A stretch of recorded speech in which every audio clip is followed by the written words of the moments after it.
Herema Wanê xwediyê xwezayeke pir dewlemend e û bi sedan cûreyên ajalan di nava sînorên xwe de dihewîne. Gola Erçekê jî parçeyek vê jîngeha ciwan û bedew e. Bi taybetî Gola Erçekê wek bi heşta çûkan tê binavkirin û li gor zanyanên jîngehê 213 cûreyên çûkan li vê derê dijîn. Gola Erçekê 3 kilometra dikeve roşilatê behra Wanê û nêzî 100 kilometra berfirahiya wê heye. Ava wê jî wekî behra Wanê bi soda û şor e. Di nava vê golê da mîna flamingo, werdekên dimşîn, baz, nikildirêj, mirîşkên avî, cîvîk, qaqlîbaz, werdekên zer û her wiha sedan cûre çûk hene.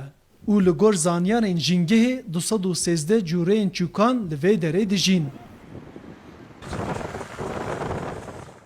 Di nava van çûkandan ya herî balkêş flamingo ne. Her sal di destpêka biharê da ji Afrikayê tên derdora golê û piştî hewa germ dibe berê xwe didin aliyê behra Hazarê û Gola Urmiyê. Wênekêşê çûkan Vedat Atlı dibêje ku îsal pir zêde baran bariye û ji ber vê sedemê flamingoyan koş nekirine û hezaran flamingo li Gola Erçekê hêlînên xwe çêkirine. Barana hatî behr zêde kir. Ev sala mane wanê nêzîkî hezaran manevê derê neçûne hindî min dîtê. Cihekî hey serê dangê herî heynava herî cihekî ve çêkirine malê xwe min nikarî derbas bi terexê wan.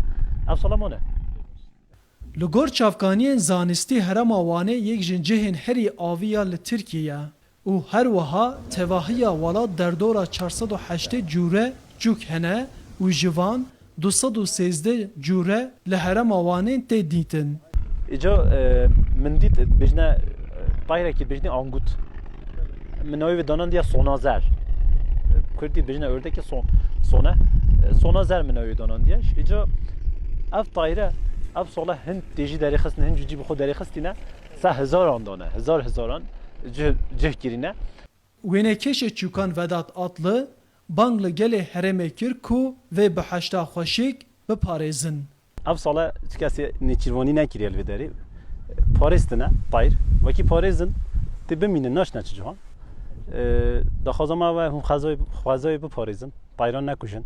Hûn bi goştê nexwin ji hûn namirin belê heke hûn nexwin ev sala me hejmar du werdek hebin evê dimşîn.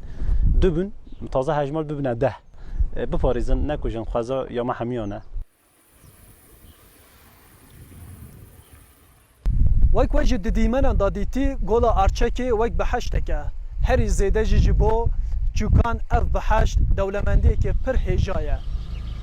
Arif Aslan, Deng Amerika, Wan.